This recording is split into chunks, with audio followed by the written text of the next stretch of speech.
வணக்கம். சற்று முன் தமிழ்நாடு அரசு ஊழியர்கள் ஓய்வூதியர்கள் சார்ந்து வெளியாக உள்ள 15 குட் நியூஸ் சார்ந்து தகவல்களை பார்க்கலாம். தமிழ்நாடு முதலமைச்சராக பொறுப்பேற்ற விஜய் அவர்கள் தற்போது வரை அரசு ஊழியர்கள் பயன்பெறக்கூடிய வகையில் அறிவிப்புகளை வெளியிட்டிருக்கிறார். தமிழ்நாடு முதலமைச்சராக பொறுப்பேற்றவுடன் முதலாவது அறிவிப்பாக 58% இருந்த அகவிலைப்படியை 60% உயர்த்தினார்.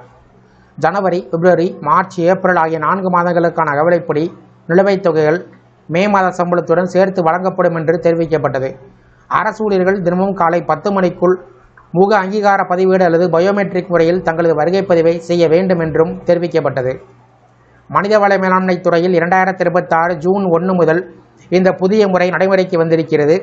அரசு அலுவலகத்தில் வெளிப்படைத்தன்மை உறுதி செய்வதற்கும் முறையான வருகை பதிவை கண்காணிப்பதற்கும் இந்த நடவடிக்கை எடுக்கப்பட்டுள்ளது.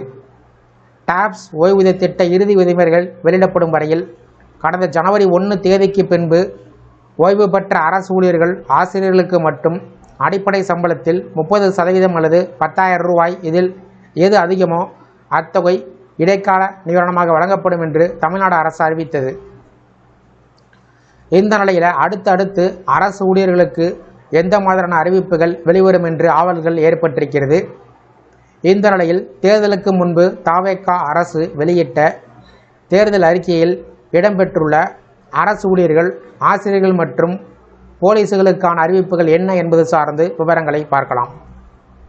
அரசு ஊழியர்களின் நீண்டகால கோரிக்கையான பழைய ஓய்வூதிய திட்டத்தை மீண்டும் செயல்படுத்துவது குறித்து தவேக அரசு கனிவுடன் பரிசீலித்து மதிப்பீடு செய்யும். 5 ஆண்டுகள் அல்லது அதற்கு மேல் பணியாற்றிய தற்காலிக ஆசிரியர்கள், செவிலியர்கள் மற்றும் பணியாளர்கள் அனைவரும் தவேக அரசால் பணி நிரந்தரம் செய்யப்படுவர். பதவி உயர்வில் ஊழல்கள் ஒழிக்கப்படும்.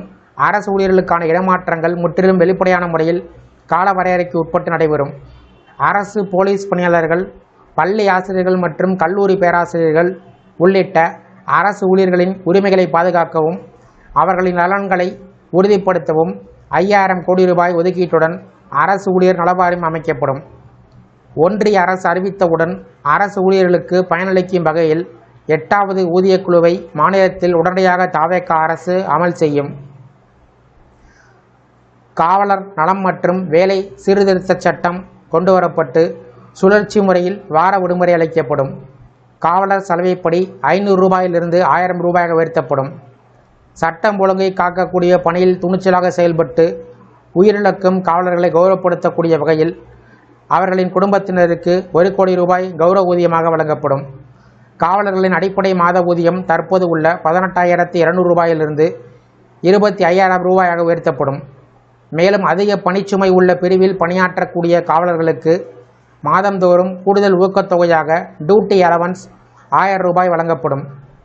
தமிழகத்தில் விஐபிகளின் வீடுகளில் விதிமுறைக்கு மாறாக ஆர்டர்லீகலாக காவலர்களை பணியமர்த்தக்கூடிய முறை நிறுத்தப்படும். பெண் காவலர்கள் பந்தோபஸ்து பணியில் ஈடுபடுத்தப்படுவது நிறுத்தப்படும். அவர்கள் முன்கள காவலர்களாக பணியமர்த்தப்படுவது உறுதி செய்யப்படும். தமிழ்நாடு ஆசிரியர் பாதுகாப்பு சட்டம் கொண்டுவரப்பட்டு தற்காலிகமாக பணியாற்றும் ஆசிரியர்களில் 5 வருடங்களை நிறைவு செய்திருப்பவர்கள் நிரந்தர ஆசிரியர்களாக மாற்றப்படுவார்கள். அதேபோல தற்காலிக ஆசிரியர்களாக அவர்கள் பணியாற்றக்கூடிய காலத்தில் நிரந்தர ஆசிரியர்களுக்கு இணையாக தற்காலிக ஆசிரியர்களுக்கு சம வேலைக்கு சம ஊதியம் பெறுவது உறுதி செய்யப்படும். அரசு பள்ளிகளில் காலியாக உள்ள அனைத்து பணியிடங்களும் நிரப்பப்படும். ஊதிய உயர்வு அனைத்து அங்கன்வாடி பணியாளர்களும் கிரேடு D அரசு ஊழியராக மாற்றம் செய்யப்பட்டு அதன் அடிப்படையில் அவர்களுக்கு மாதம் 18,000 ரூபாய் ஊதியம் வழங்கப்படும். அதேபோல் அங்கன்வாடி உதவியாளர்களுக்கும் சுகாதார விழிப்புணர்வு பணிகளை மேற்கொள்ளக்கூடிய ஆசா பணியாளர்களுக்கும் மாத ஊதியம் 10,000 ரூபாய் என்பது உறுதி செய்யப்படும். ஓய்வூதிய பலன் 20 வருடங்கள் பணி நிறைவு செய்துள்ள அங்கன்வாடி மற்றும் ஆசா பணியாளர்கள் 15 லட்சம் ரூபாய் ஓய்வூதிய பலனாக பெறுவது உறுதி செய்யப்படும். பணியிலிருந்து ஓய்வு பெறக்கூடிய தூய்மை பணியாளர்களுக்கு மாதம் 4,000 ரூபாய் ஓய்வூதியம் கொடுக்கப்படும். இவ்வாறு தவேக வெளியிட்ட தேர்தல் அறிக்கையில் தெரிவிக்கப்பட்டிருந்தது குறிப்பிடத்தக்கது. தேர்தல் அறிக்கையில் குறிப்பிட்டுள்ள அறிவிப்பின் அடிப்படையிலேயே அடுத்த கட்ட அறிவிப்புகள் இருக்கும் என்று எதிர்பார்க்கப்படுகிறது. இந்த வீடியோ குறித்து உங்களுடைய கருத்துக்களை கமெண்ட் செக்ஷனில் கமெண்ட் பண்ணுங்கள். இந்த வீடியோ பிடிச்சிருந்தால் வீடியோக்கு லைக் பண்ணுங்கள். இந்த வீடியோவை உங்களுடைய நண்பர்கள் மற்றும் உறவினருக்கும் ஷேர் பண்ணுங்கள். நன்றி.